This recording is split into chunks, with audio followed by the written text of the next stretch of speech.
তৃণমূল আর BJP দুটো প্রার্থী দিয়েছে।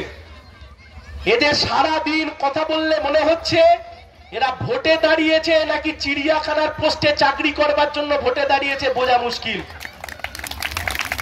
বিজেপির প্রার্থী বলছে আমি চন্দ্রবোড়া, বলছে আমি সাপ, আমি চন্দ্রবোড়া।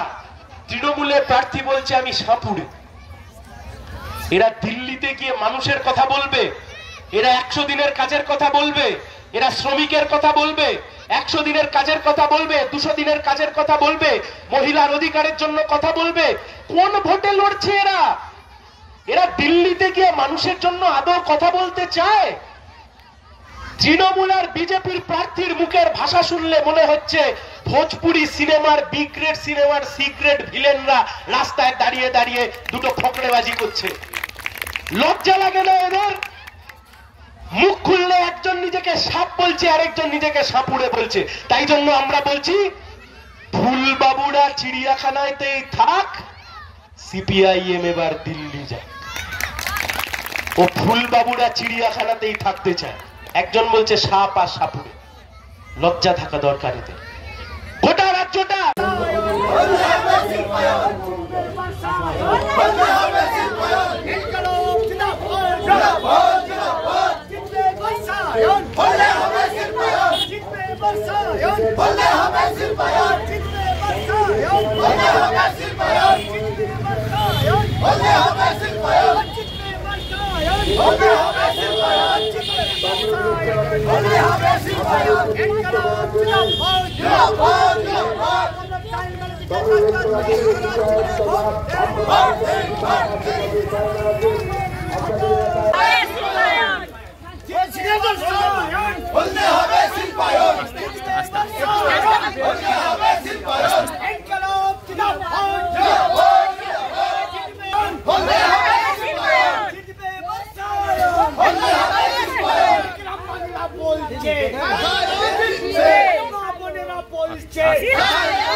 আসন্ন লোকসভা নির্বাচনে রাজ্যের প্রতিটি প্রান্তে বামফ্রন্ট প্রার্থীদের জয়ী করুন।